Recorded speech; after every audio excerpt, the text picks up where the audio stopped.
Bé, bona tarda. Abans de començar m'informen que pel servei de traducció simultània tindreu el canal 1 en castellà i el canal 2 en anglès. Per tant, ho podeu sintonitzar ara mateix i així podreu sentir i entendre tot el que diuen els nostres conferenciants d'avui. Per tant, 1 castellà, 2 anglès. Molt bona tarda a tothom. Muy buenas tardes a todos. Good evening, everyone. Benvinguts a una nova edició del Fota Fans Forum. És la segona vegada que se celebra aquí a la ciutat de Barcelona, aprofitant la presència de tots els equips de Fórmula 1 que els tenim aquí al nostre país, a Catalunya, perquè demà, recordeu, segur vosaltres sou fanàtics de la Fórmula 1, sabeu, comença una setmana, 4 dies de test molt importants, són els 4 darrers dies de test abans de la primera cursa del Mundial a Austràlia, per tant, 4 dies decisius. Per tant, hem d'estar molt satisfets, heu de sentir-vos privilegiats, diria jo, de poder estar avui en aquesta sala on hi ha gairebé 200 persones per poder preguntar als nostres participants, als nostres protagonistes, perquè el moment és un moment clau. L'any pasado, la primera visita de este Fotofans Forum aquí a Barcelona fue un auténtico éxito, con más de 300 personas. Solo hay que mirar este aspecto de esta sala para ver que este año hemos igualado y quizás superado una nueva muestra del interés que tiene la Fórmula 1 aquí en Cataluña, en nuestro país. Així doncs, per començar, no em vull allargar més en preàmbuls, don't waste more time. Faig una petita presentació dels protagonistes, dels panelis. Començo per la dreta, no necessita presentació pràcticament, en Jaume Alguersuari, 22 anys, de Barcelona. Jaume, gràcies per venir. Pilot de Toro Rosso, entre la temporada 2009-2011, va disputar 46 grans premis, campió de la Fórmula 3 britànica. En definitiva, com us dic, no necessita gaire més presentació. Al seu costat hi havia avui en Xavi Pujolà, segur que ho heu vist anunciat, no ha pogut venir per un problema de salut, va tenir un atac de pedra al ronyó, ha estat uns quants dies a l'hospital, han operat, tot ha anat bé, però en Xavi ens demana que l'excusem, ho entenem perfectament, i estarà present, era la seva prioritat estar present als tests de Barcelona que comencen demà. Tenim també amb James Allison, al seu costat, director tècnic de Lotus, històric de la competició. Thank you for coming, James. Arriba a la Fórmula 1 al començament dels 90, al departament d'aerodinàmica de Benetton, que ha estat la seva casa, podríem dir, durant aquesta presència a la Fórmula 1. Va passar per la Rus, va tornar a Benetton per marxar després, això sí, a Ferrari l'any 2000. Va viure una època, ho sabeu, gloriosa a l'escuderia al costat de Schumacher. Va tornar a Enston, a la seu de Renault, ara Lotus, ja en la direcció tècnica per assaborir nous èxits, com per exemple els mundials de Fernando Alonso l'any 2005 i l'any 2006. Graham Lowdon, president de Marussia, director esportiu també d'aquesta escuderia. Thank you for coming also. Un apassionat del motor des de ben petit, el seu pare, ho llegim a la web, col·leccionava cotxes, per tant, ja des de ben petit lligat en aquest món del motor. Home d'esport i de negocis, un dels cofundadors de l'equip Eiger Racing de la Fórmula Renault. L'any 2000 va arribar a Manors Motorsport i 10 anys més tard va jugar un paper crucial, i d'això també ens en podrà parlar, si vosaltres teniu preguntes, en la constitució de l'equip Virgin Racing, que ara s'ha convertit en Marussia.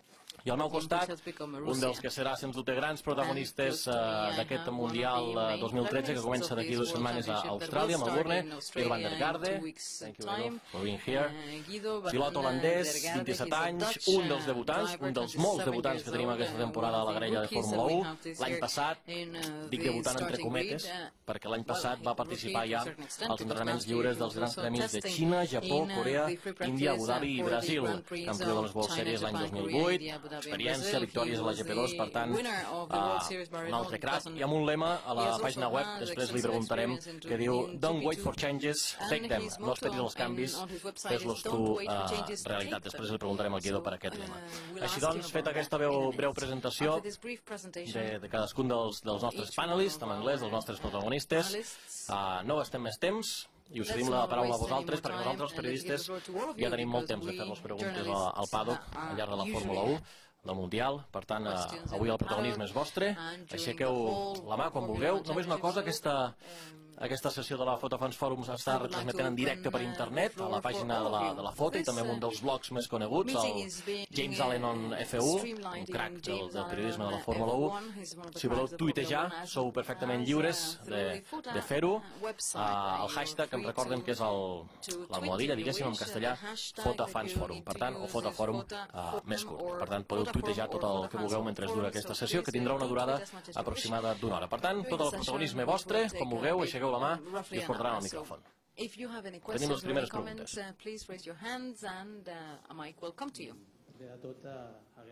First of all, I would like to thank the organizers for having invited so many motor fans to come here. I have two questions, two actually, for Jaume Alguersuari. The first one, 2 seasons ago, the role of tires was extremely important. Tell me about this season. Do you expect to see the same importance of tires as last season? And my second question is, what happened this year? Why are you out of a Bona team? tarda a tothom. Suposo que he de contestar en català, no? En castellà, català, anglès. En català, en anglès, en català o castellà. En anglès hi ha el servei de traducció. Segur que la pregunta no et sorprèn, no?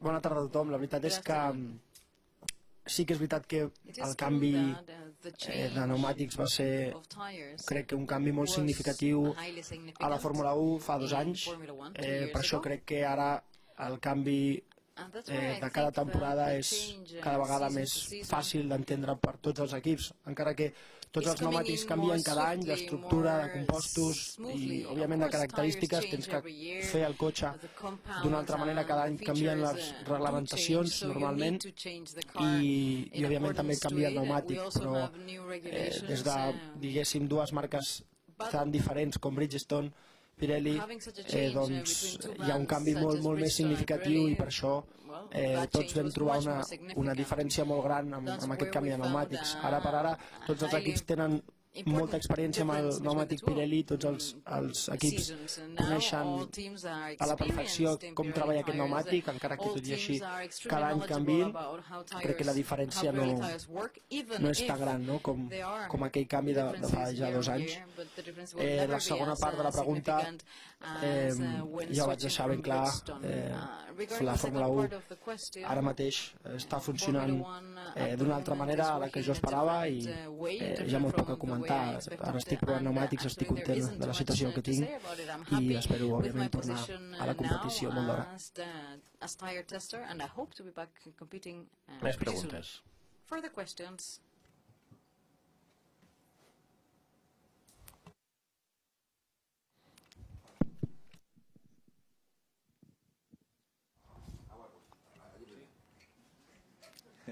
Sí, la meva pregunta... Pole position, la pregunta.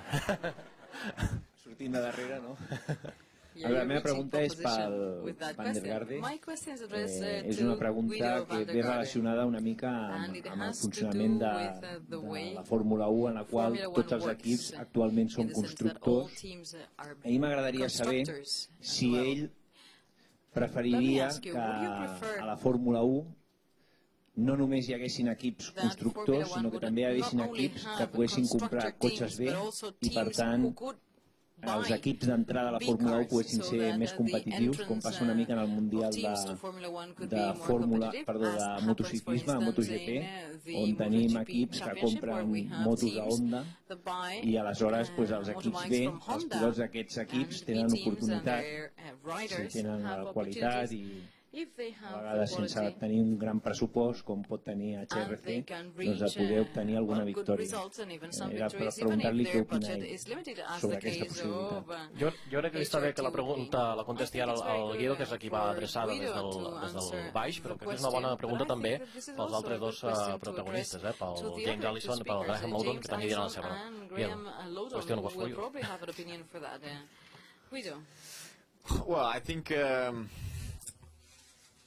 it's of course, first of all, it's a good question, and it's a tough one because at the moment it's like this, and I believe how it is. It's not easy for small teams, but yeah, we'll see in the future what happens. James. Thank you. I've been in the sport for 22 years or so, and so all the time I've been in it, and most of the time I was watching it as a boy, it's been like this. It's been a competition of constructors and drivers. And I like it like this, and I would like it to continue that way. The key question is trying to make sure that the sport has an environment where a healthy number of teams can compete with one another as separate constructors. And I think that's the challenge the sport faces. But for me, it's much preferable that it's a fight between separate constructors than a mixture of B teams. Well, first of all, thank you for welcoming us to Barcelona. I just wanted to say that, and also apologise for speaking in English, but my Spanish is terrible. I agree completely with James. There are two championship awards at the end of the season, the Drivers' Championship and the Constructors' Championship, and I think Formula One has now built up a history of an important history that shows who are the good constructors. I think perhaps an area where the sport can develop and is developing is in the rules of the sport. There is a definition of what is a constructor, and there are certain components on a car that I think it does make sense. You know, you don't have to design every single nut and bolt on a car, and the definition of those components has been changed over recent times. I think will continue to be changed primarily to reduce the costs. So I think there are ways in which you can reduce the costs, and anything that reduces the cost, in my view, increases the level of competition, which is what the fans want to see. You want to see best drivers in the world competing, wheel to wheel in exciting races, and controlling costs is an important element of that. So that can be done without having customer cars. So it can be done through the regulations, where our teams are still constructors, and we can still we still use our engineering expertise to try and design a better car than the next team. Més preguntes? Further I davant ara questions sí, ara here in the front row. In the front row. Hola, en primer lloc donar les gràcies a First of tots all, I would per like to estar aquí avui. thank all the participants I for la being meva pregunta va here. dirigida al My senyor question Brain. is addressed to És sobre el seu Mr. pilot, Lodo, Luis Ratcha, que la setmana passada no va estar present a Barcelona, segons es comenta, per falta de pagament d'uns sponsors. Preguntar si això ja està solucionat per aquests nous testos.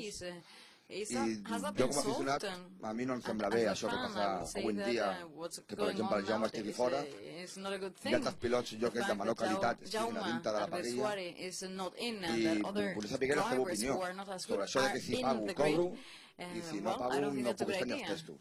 If I pay, I will Difficult be able to one. race. If not, I will not be able to test. Well, it's not a difficult question, it's just a difficult answer. And it's a good question. What you've highlighted is something that's very important, which is Formula One should be where it's the pinnacle of motorsport. It's where the best teams should be, the best engineers, the best mechanics, the best drivers. It is the best of our sport, and that's why people love it. And I agree with that completely. I think I don't think you'd find many people who disagree with that. The economic situation in the sport at present cannot be ignored. I together with the rest of the management team in our team, have a responsibility to all of our employees, not just our drivers, and also a responsibility to our suppliers and everything else. And it's a very, very expensive sport the way it is currently configured. So we have obligations to a wider group of people, and sometimes we have to make very, very difficult decisions, which we would prefer not to make. So that's really the background as to what you see in current Formula One. If the economics were different and if the cost controls were different, then you perhaps wouldn't see some of these things, and that's just the nature of where we are at the moment. You're welcome. Més qüestions? Further questions? Una mà aixecada? Moltes. Anem per ordre, comencem per aquí davant. Sí, sí. Quite a few. Let's start around here. Bona nit. M'agradaria preguntar-li al senyor James Allison i al senyor Graham London si tenen pràctiques o espais per alumnes d'estudiants d'enginyeria per fer treballar en pràctiques en els seus equips i quina feina li donarien a un enginyer industrial com jo. Gràcies. No et diràs Lluís Porqueres? Ok. Perquè és una de les preguntes que havíem rebut via e-mail. Això. I was going to try and ask James to answer that because we didn't get a translation. Sorry, my fault. Do you have any room for engineering students in your teams so they can take some practices there? Engineering students and any opportunities to practice work in your teams? Okay, I'll go first. I'm sure Graham got an answer as well. But for people who don't follow the sport closely, we have lots of rules we have to respect on the track, and we also have rules we have to respect off the track in our factories. One of those is that we voluntarily try to limit the amount of money we spend developing the cars and the number of people that we have in our factories developing those cars as well. And that set of regulations, the ones that control our activities off the track, were a Fota initiative. And one of those regulations, the number of people that we use to develop the car, we have to keep under a certain limit, but we have an allowance that applies to each team, which is that we're allowed 10 graduates, people that are within 2 years of leaving university or school, and we get those people without having to declare them in our main group. So ever since that initiative has been there, there has been quite a good incentive for all the teams to have young engineers joining the teams. So in my own team, Lotus, we have that 10. We have another 10 as well that we have to count in amongst our main employees. But we have a very, very healthy and strong contribution made by young engineers, and it's been a very welcome change to the sport over the last 5 or 6 years. A build-up of young talent coming in to a group that was quite a closed shop before that. It was quite difficult to get jobs in Formula One. But I think most Formula One teams, Graham will comment for his, most of them now have this contingent of young, enthusiastic and extremely talented engineers joining straight from university. Yeah, I would agree with everything James has said then. He's summarised the rules very well as well. Just with regard to our team, again, we're always looking for talent. If you go to our website, there are contact details on there. The world is a big place. It's pretty difficult for us to find you. It's much easier for you to find us. So if you go there and make contact with us, that's pretty much how we find people. Lluís, si portes el currículum avui, doncs el pots deixar. No, ells diuen que les regles són clares i les limitacions són evidents, però els últims anys han arribat enginyers espanyols i catalans cada vegada més a la Fórmula 1. Ara m'ha vingut a la memòria en Xavi Marcos, molt jove, que va estar a Hispània, llavors quan va canviar a carreter, i ara està a Williams. Per tant, tot i que és difícil, tot i que és complicat, doncs podeu visitar els que estigueu interessats les pàgines web dels equips, perquè, evidentment, res és impossible. Més qüestions.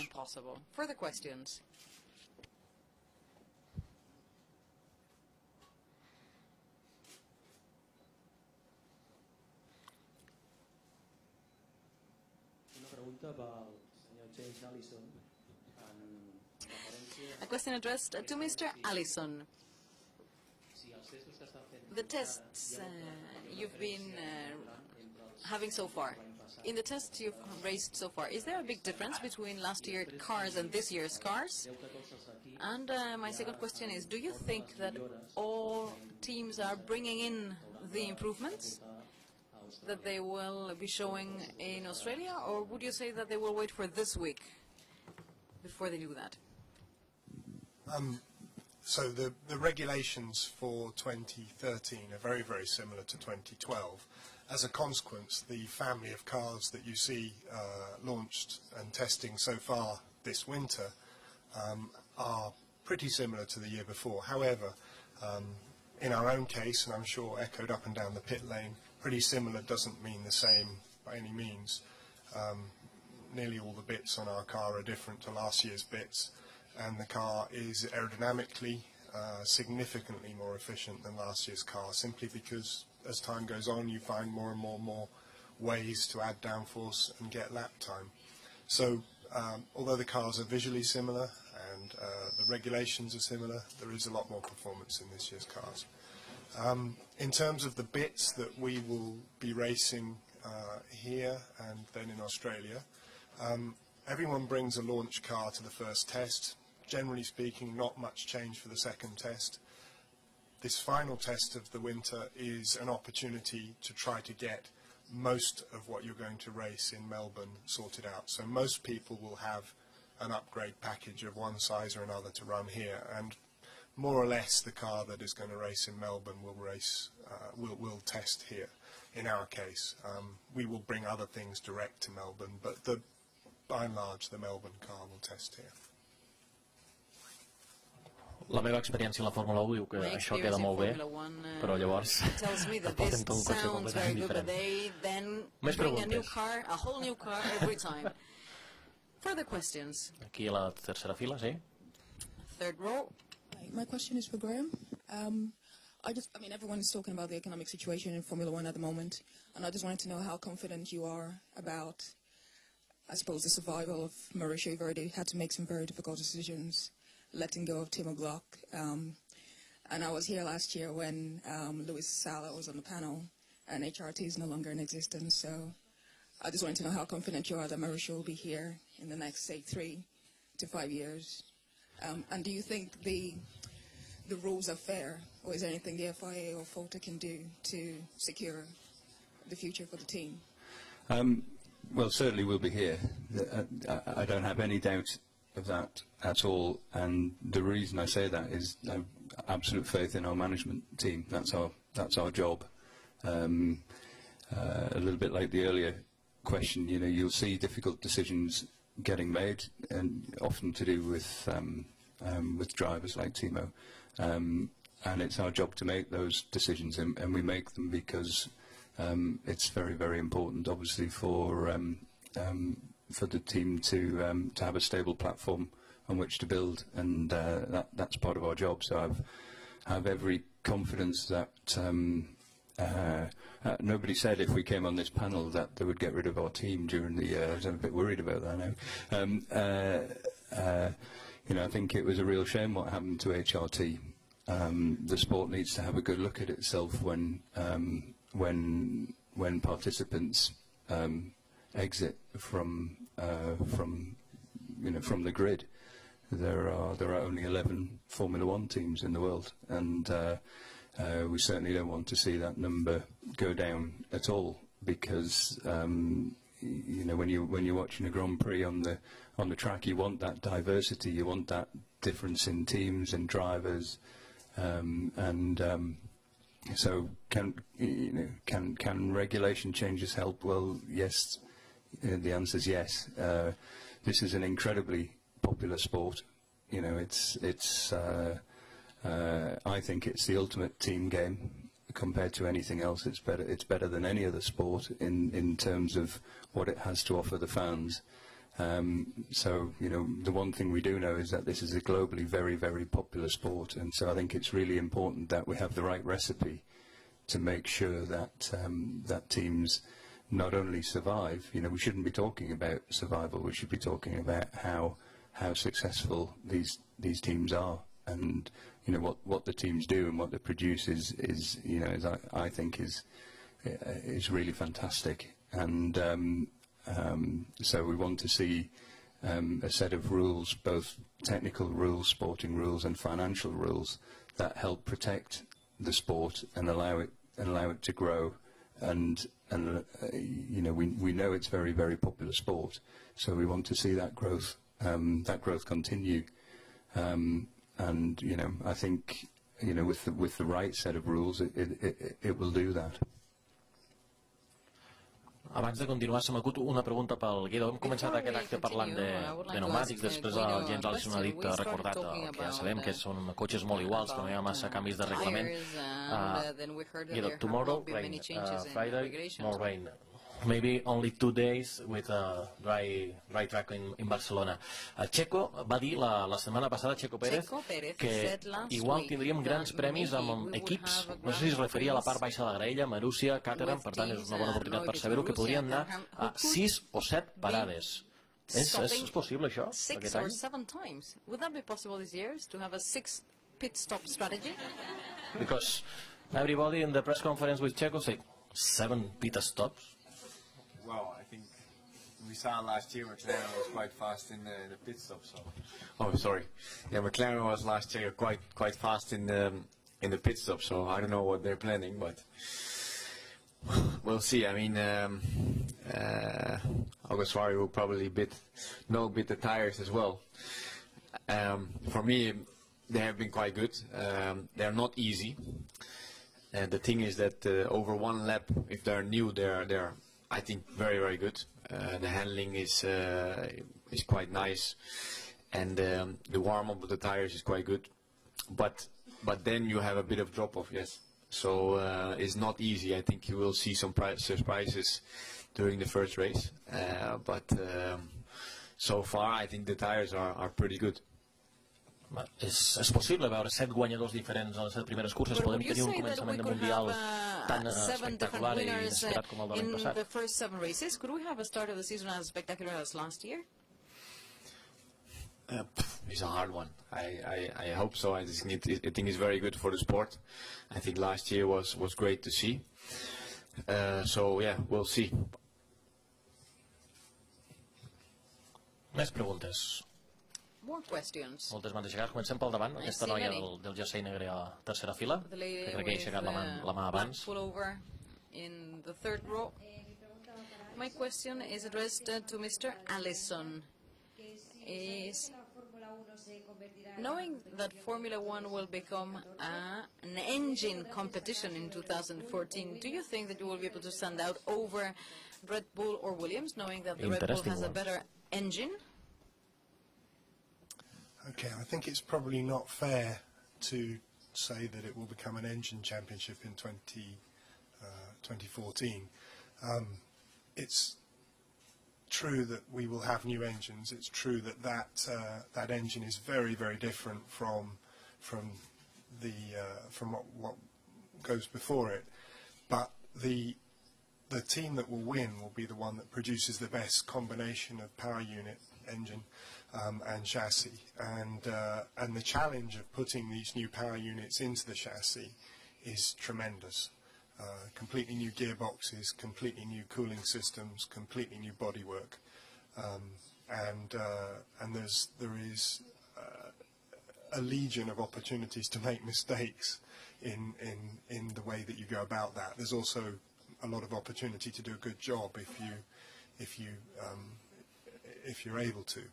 So I think it's a very exciting thing for the sport, because it has there's an opportunity for the current order of teams that we all expect to be strong in a given season. There's a very good chance that in 2014 there will be a very large shake-up of that, because everything that we've based our cars on for the last few years, you have to tear up and start again. But it definitely isn't just an engine championship. It's a car championship like it is now. Encara en relació, esperem que acabi la traducció, sí, encara en relació amb la qüestió dels motors, que ha obert ara, tenim una pregunta que ens ha arribat via mail, és pel Graham Lowdon, que ens pregunta per la situació de Cosworth, amb aquest nou escenari, amb aquesta nova reglamentació de motors a partir de l'any 2014, què passarà amb Cosworth? Serà fàcil que es quedi a la Fórmula 1? Hi haurà dificultats?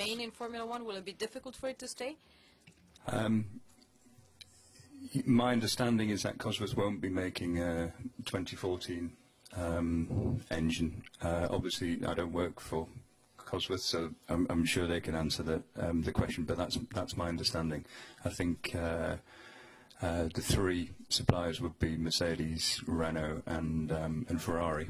And I think, as James has alluded to, and we mentioned it before, there's two awards at the end of the year, the FIA awards giving one is for the champion driver and the other is for the champion constructor. There's no award for the champion engine manufacturer, and I think it would be a shame if it turns into an engine formula.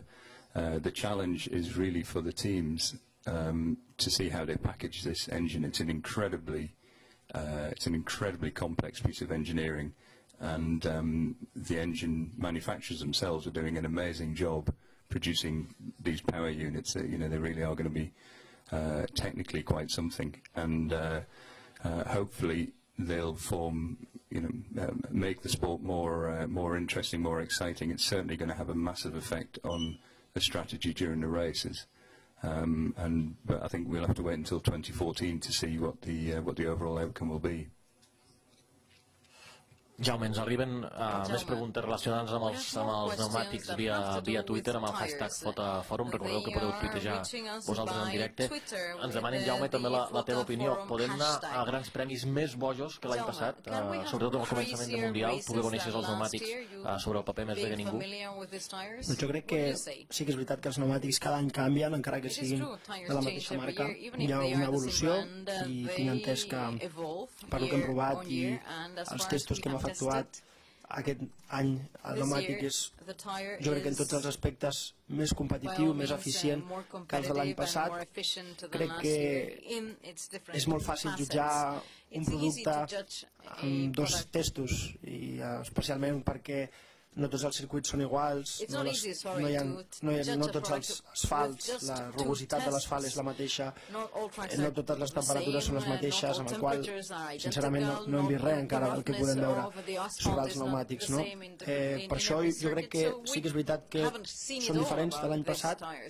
En el meu punt de vista són més positius, i per no fer-ho molt llarg, jo crec que cada inici de temporada no és tan fàcil com al final de la temporada, no? Tens ja una experiència on has conegut els pneumàtics al 100%, coneixes totes les finestres de temperatura de cada pneumàtic i fins on poden arribar. Per això tens una experiència amb aquell pneumàtic al final de la temporada, des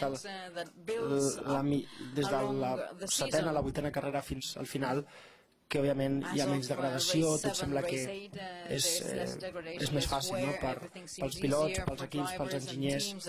Per això crec que sí que és veritat que al principi d'any no serà tan fàcil, tampoc ho va ser l'any passat, però després les coses es posaran cada vegada més a la normalitat, diguéssim.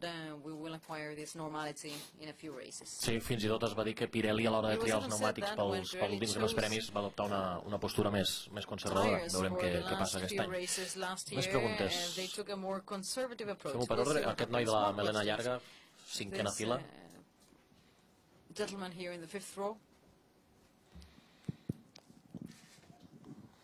Hola, buenas noches. Mi pregunta va dirigida al señor James Allison. Es en referencia a los mapas motor en las últimas noticias que se han escuchado en Twitter y en periódicos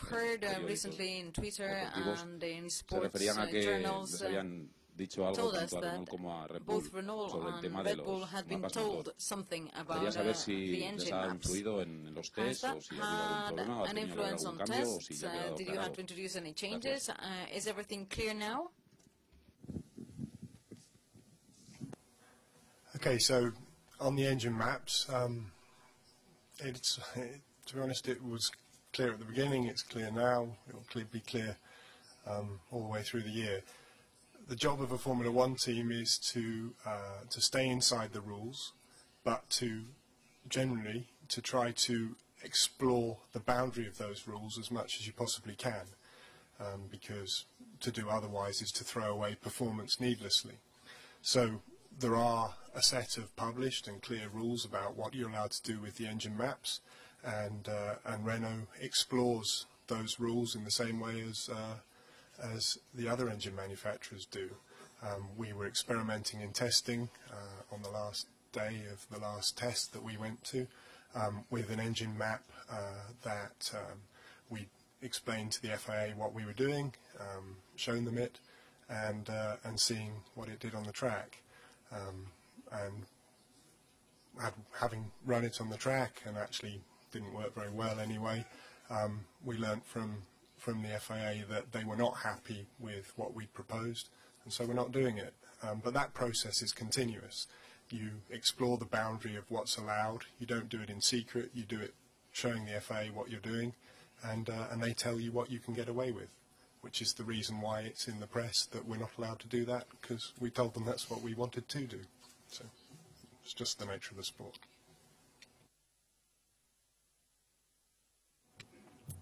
Següent, si us plau.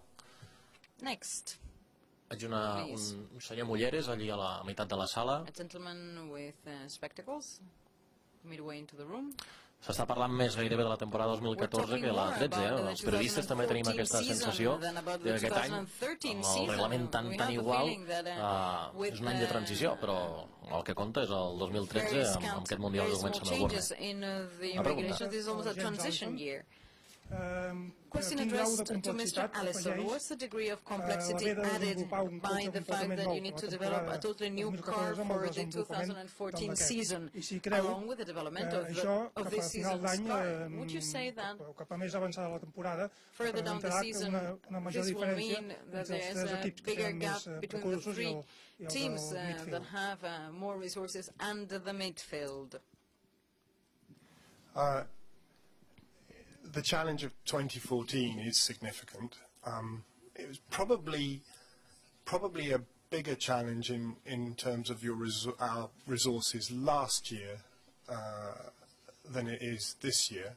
The dilemma is always how much do you put into the car you're currently racing against the one you're going to race the year after.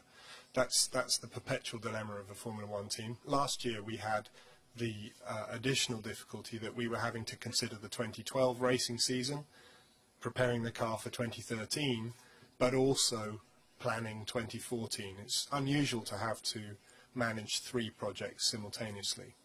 So now we're into 2013, we're down to just 2 projects, so this year's car and 2014. So the challenge is somewhat simplified, but 2014 remains such a formidable hurdle that the ordinary amount of effort that you would be putting into next year's car at this stage of the year, the ordinary amount of effort wouldn't be sufficient. So we're having to put commensurately greater amount of our factory resource into developing next year than we would typically at this stage of the year. Now doing that means of course that you're to some extent hurting the 2013 season. Whether that actually hurts you on the track or not depends completely on whether everyone else on the grid takes the same view. If they are putting the same sort of resource split into 2014 as you are, you won't have any loss of competitiveness. However, if another team is either so much bigger than you that they can do a large effort in 2014 and not really notice it in 2013, then you can suffer. Or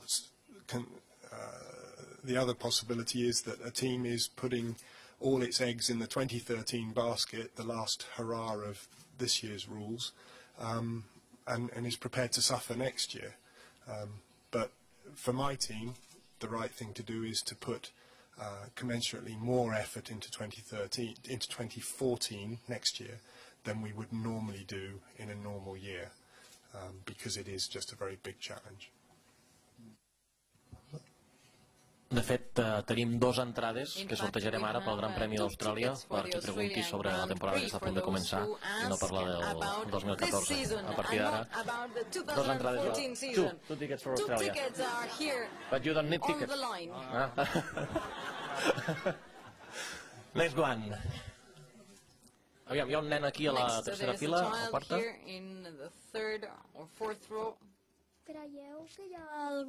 Would you think that there's a favorite driver for this season? Is there a favorite driver to win this season? The strongest driver, the favorite to win the championship. For who is the question? For you, for example. For me? Yeah. Well, I think... It's addressed to all of you. Oh, okay. Well, I will start then. I think there are a few. I think so far They I think, a couple. I mean, of course, Vettel will do well. Then the McLaren boys, they look fast. Even the Lotus boys, they look fast. So it's hard to say at the moment. I think we can see exactly where they are and who's the fastest in Melbourne in a few weeks. Well, of course, I'd like to say our two drivers, but we need to provide them with a car that's a little bit quicker. I'll be controversial. I think Kimi Räikkönen. That's why, because you have James.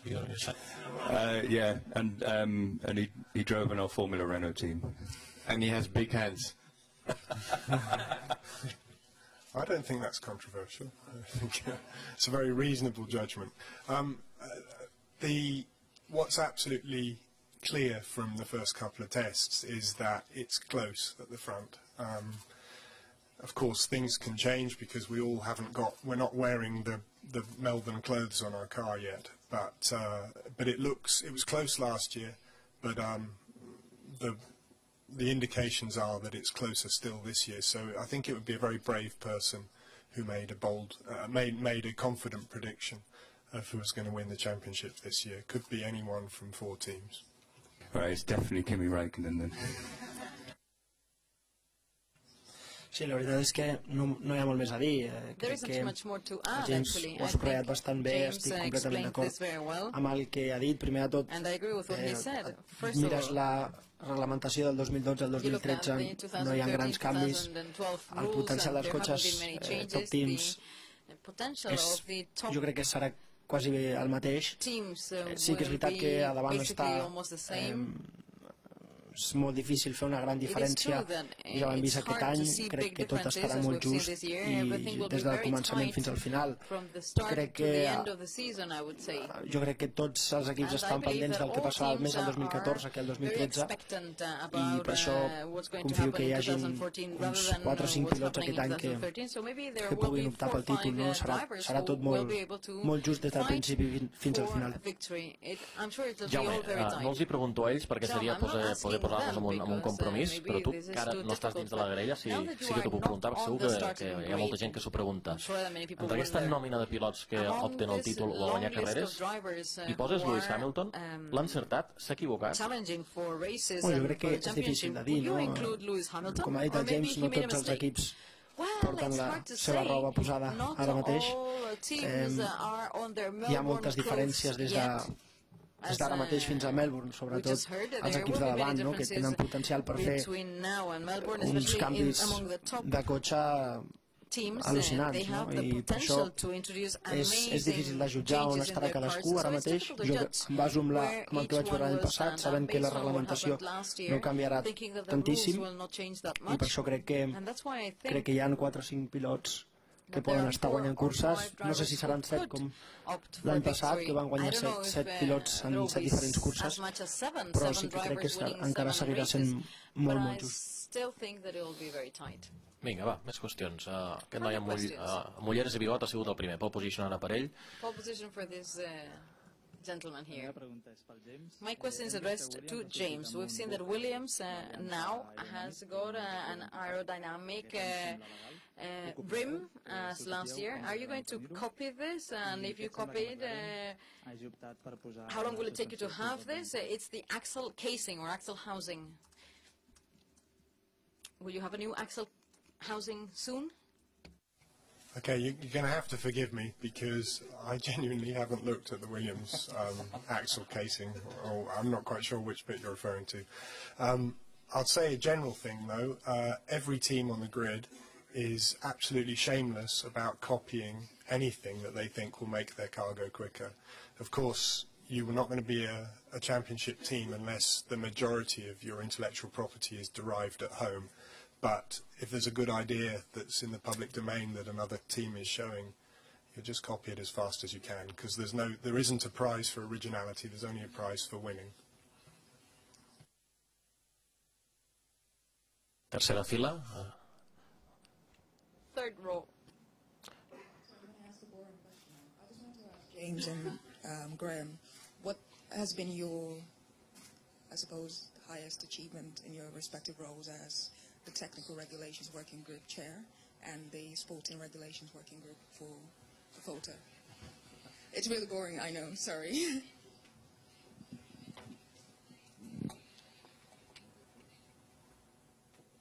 It is quite boring, I'm afraid, because a lot of the work on regulations, if any of you had to sit through it, you wouldn't wish to do it again. We argue for hours on end about the meaning of a particular word, so it can be a bit soul destroying. But an example of something that went reasonably well was when it was clear in 2011 that the rules were going to change to get rid of fully blown floor exhausts. The teams with absolutely good intentions proposed a set of regulations to the FAA for how we might do that. There was then a short period, and that regulation was accepted.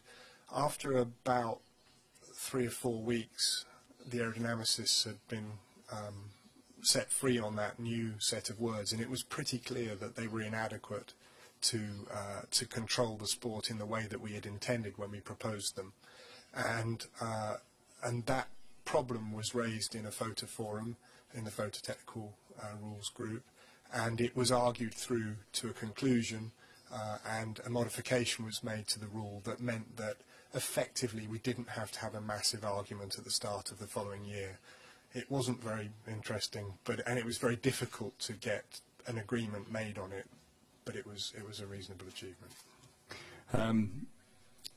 Yeah, similarly, regarding the sporting group, there's absolutely no way I can make this answer interesting, exciting, or funny, but I can make it short.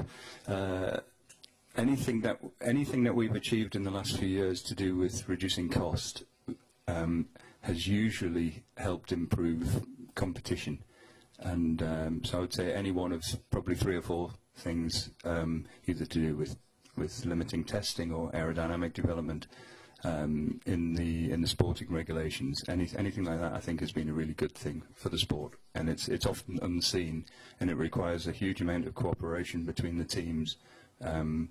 But when we do achieve a result like that, it's good for the sport, and ultimately it's good for the fans. Ara marxem cap al fons de la sala. Abans una pregunta que arriba via Twitter pel Guido van der Garde. Amb què et donaries per satisfet? Amb quin resultat et donaries per satisfet a final de temporada? Tenint en compte que ets un debutant aquest any. What would you settle for?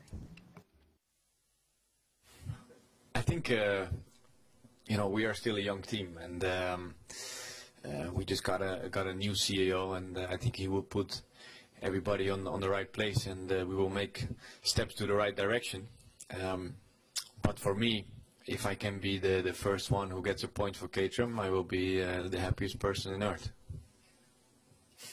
With these tires, all is possible. Everything is possible. No, of course, but you need a little crazy race. I mean, don't expect us to be every race in the top 10. Yeah, we'll see, and maybe some rain, dry, good strategy, and then hopefully you get 1 point.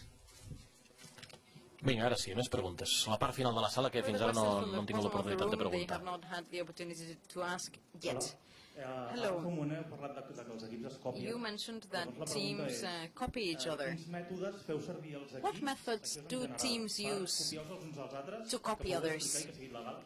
Any methods that are legal and that you can tell us about? And then to what extent do drivers participate in this quest for finding that difference that can help you make a difference from the other teams?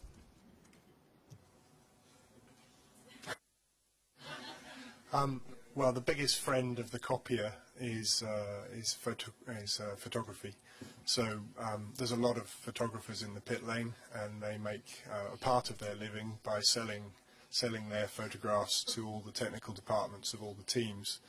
And then we take those photos and we compare them from race to race, team to team, so that we can see the development pattern that other teams are following, so we can spot what bits they're changing on their car, and if they're getting notably more competitive and they've changed certain bits, then that's an interesting fact.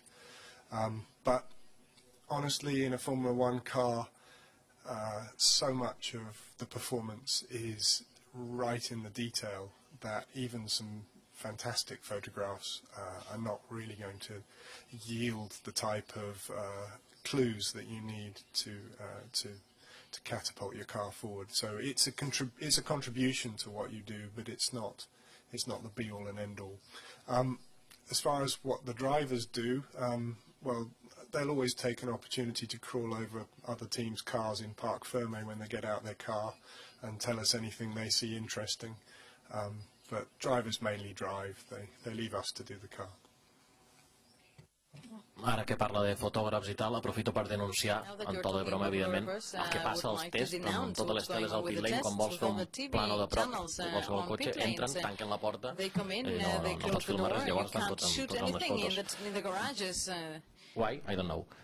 Why? I don't know. Well, in the races, it's forbidden to close the doors, forbidden to cover the cars, and there's a reason for that, and it's because the fans who pay to see the cars deserve to see the cars. In the tests, that rule doesn't exist, and because the teams are interested in their narrow self-interest, which is protecting their intellectual property, we keep everything covered. Frankly, I think it would be a good rule change if we had to keep everything open in tests as well. I agree. Jaume, Guido, els pilots us mireu molt als cotxes? Intenteu transmetre als teams principals, als directors tècnics? He vist això al Red Bull, he vist això al Ferrari. Podríem mirar de copiar-ho? Us hi fixeu? En baixar, com deia ell, el Parc Fermé, en detalls d'altres cotxes? Comenceu, si vols, amb el Guido i llavors tu, Jaume. Do you tell your engineers what you've seen in other cars, maybe? Well, sometimes. I mean, if you see something interesting, you speak about it in the briefings or at the factory with your team. But you know, we are mainly to drive the car, to give the feedback as much as possible what the car is doing. And in a factory, and the whole team is quite big to see that and to work on all the areas to improve it. But yeah, what we can see and what's something interesting, we give it through. Jaume. Sí, jo crec que, òbviament, pots fixar-te en moltes coses, pots tenir moltes petites idees que pots comentar als enginyers, però al final crec que és un treball aeronàutic, perquè avui dia el potencial està en l'aire i el pilot no és la persona a jutjar si aquesta peça és més eficient o no en el teu cotxe, perquè el teu cotxe funciona d'una manera diferent i està dissenyat d'una manera completament diferent a la que pot estar l'altre cotxe que estàs mirant, la qual crec que és un treball que no és del pilot, per això estan les fotografies i encara així crec que és un treball molt complicat i molt complex de molts anys i molta experiència i per això crec que els pilots estan per una altra cosa. Més preguntes al fons de la sala, no hi ha amb jersei negre, sí? Bottom of the room. Lady with the black jumper. Bona tarda. La primera pregunta és per Good afternoon. Question addressed to Jaume. Volia saber quina és la teva opinió sobre What do you think about the high degradation of tires? Do you think it could affect safety? The driver's safety?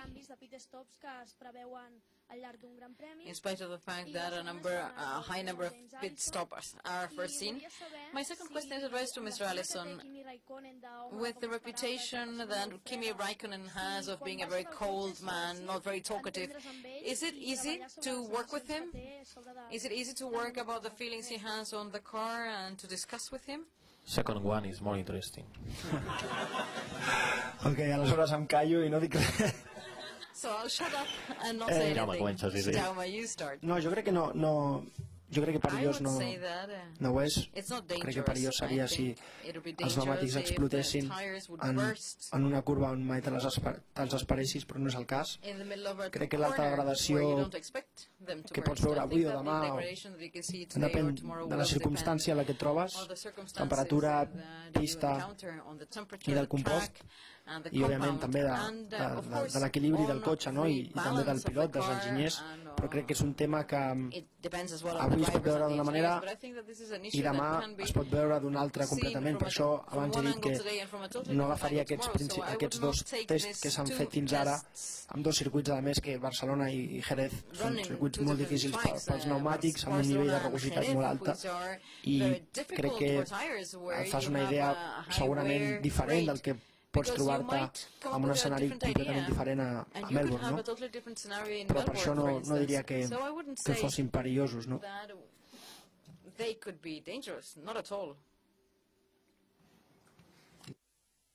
What about Iceman and his few words? Okay, well, first of all, Kimmy's not a cold man. What Kimmy is someone who doesn't particularly like talking to the press.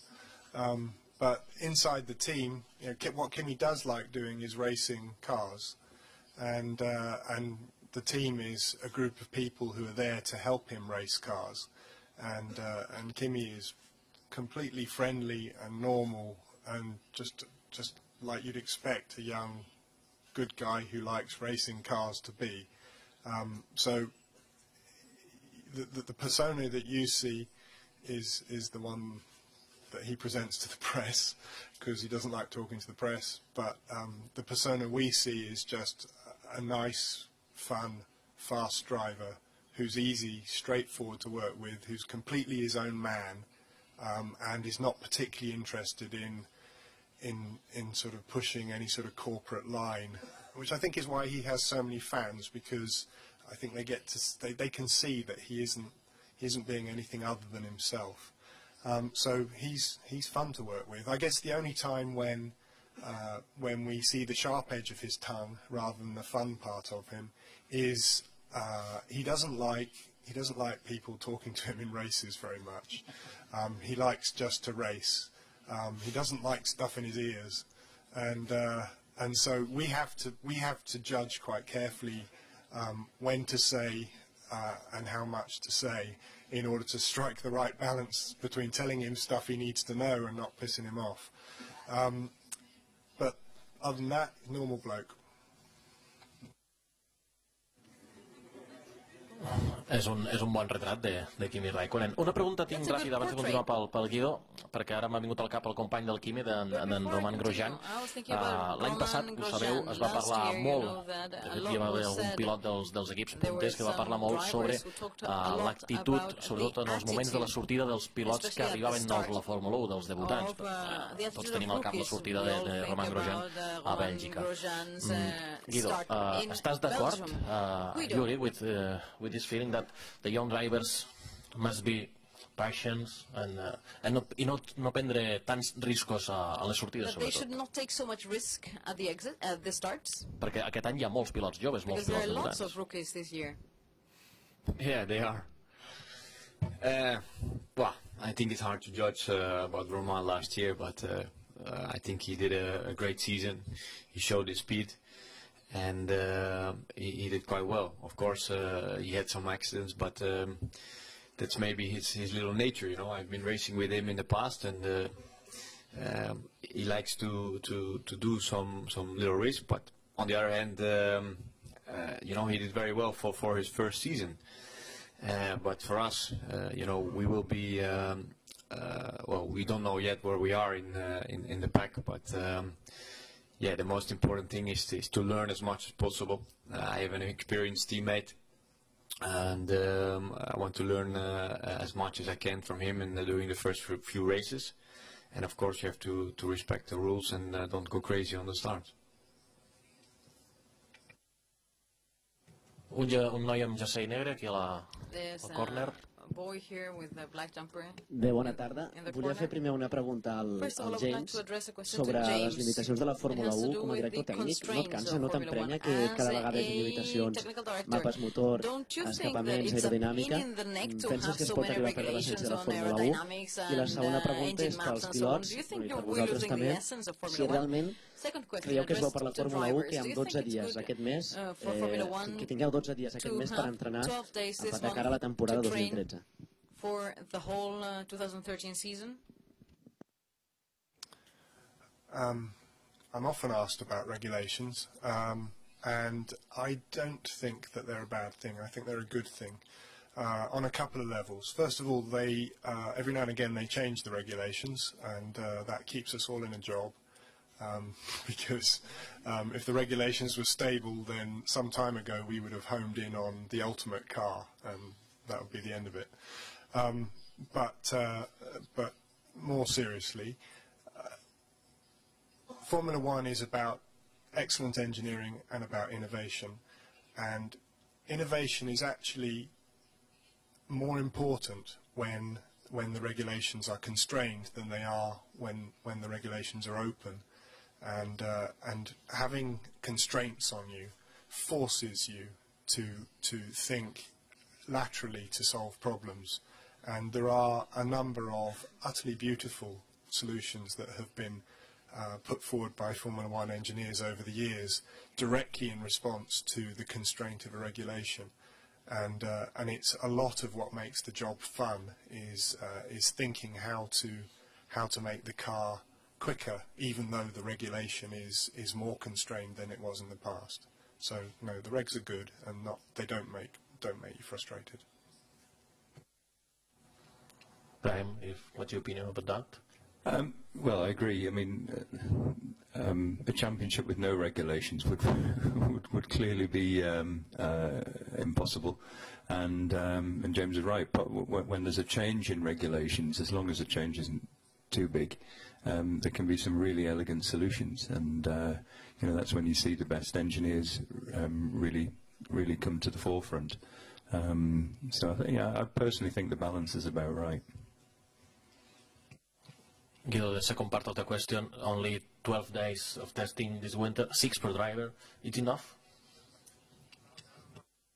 Well, of course you want always to drive as much as possible, but that's a rule, so you can't change it.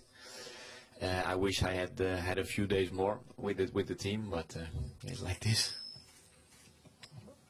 És la regla, si no sempre teniu l'exemple del Jaume, que va arribar de pataca a Hongria sense fer cap dia de test i no li va anar tan malament. Em diuen que tenim temps per fer dues preguntes més, va. Aquesta noia del jersei blanc, a mitja sala. La meva pregunta és pel Guido i voldria preguntar si ja coincidim en Charles a la GP2 i m'agradaria saber si ara que torneu a coincidir el mateix equip a la Fórmula 1 pot afavorir això, fins a quin punt pot afavorir significativament això o simplement és un fet anecdòtic que no té importància. No, it is positive. I mean, I know Charles from a few years now. I think we were teammates 2011 in ADAX, in Spanish team, and I think we work very well together. He's a good guy. The good thing he has already 1 year experience with Marussia, so I can learn from him on the beginning. I'm sure of that. And so far we work quite good together, and everything's going well. Una altra, va. El primer ha sigut un noi que està a mitja sala, amb ulleres. Es pot posar dret, si us plau? T'arribarà al micròfon. Exacte. I com que aquesta primera ha sigut ràpida, en tindrem una altra propina i serà l'última. My question is for James. Is the passive DRS working now? You were testing it last year and it didn't work. And any news about it? So our extra DRS device, our DDRS, as some people call it, we tried to make it work last year. It's fiercely complicated to make it work. There is a tantalizing gain to be had from it if you can make it work, a gain that you would definitely rather have than not have. But it remains a difficult thing, and we have done a little bit of intermediate work at the last test on getting ready for it. We'll do some more in this test. I don't think at the end of this test we'll be ready to go with it 100%, but I think we'll be an awful lot closer to that point, and I'm fairly hopeful that over the course of this year we will be able to bring it to a race and make it pay. Last one, ara sí, l'última. Si ho fem per pole position, clarament ha sigut un noi aquí al mig, amb en jersei lila, mitja sala. Sí, la fila número 6 o 7. In row 6 or 7? Espera, t'arribarà el micròfon. Bona tarda, tinc una pregunta per James i, bueno, Question William va estar for estudiant. James. Va estar estudiant l'efecte Coanda per aplicar-lo als escaps del motor. I em pregunto si això té alguna avantatge aerodinàmica. Sorry, I haven't been able to understand what he said. An effect?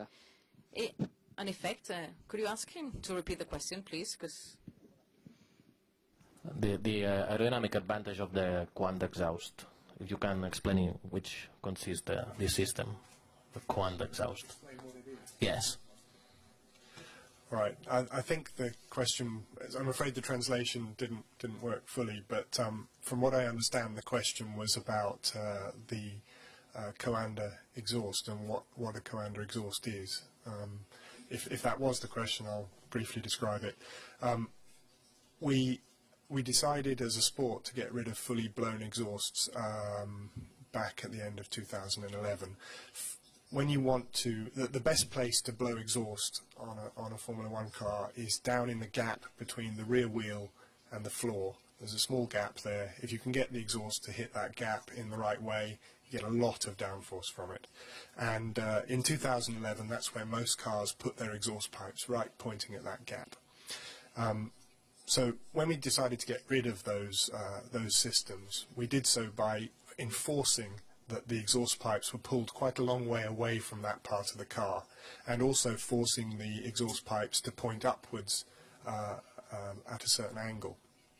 And we hoped when we designed those rules that would largely cure the problem.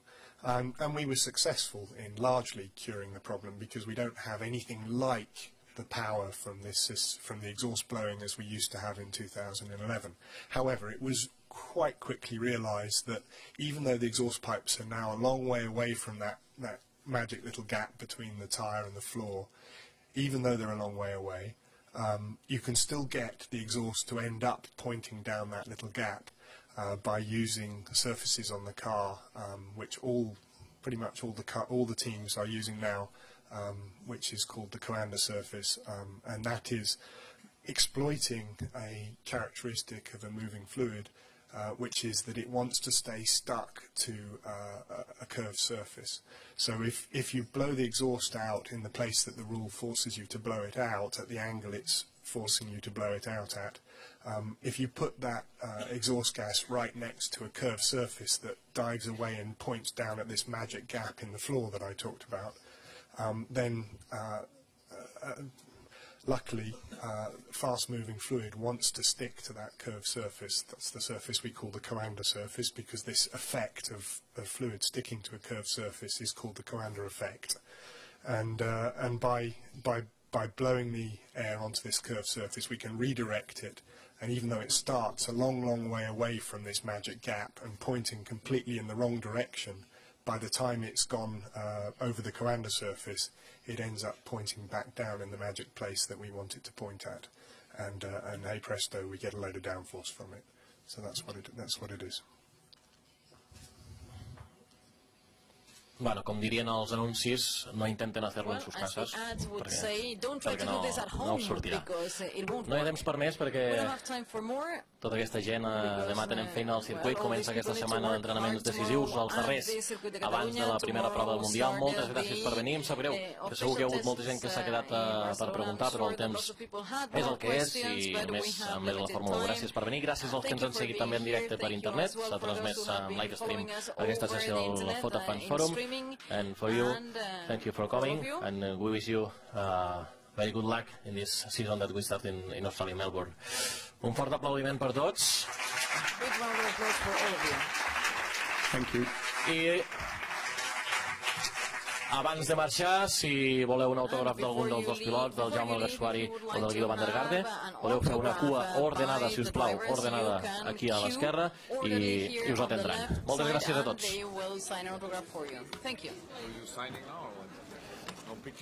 Què firmen? Fotos o què firmen? On són? Ah, bueno, they bring pictures. Guido, thank you. Sí.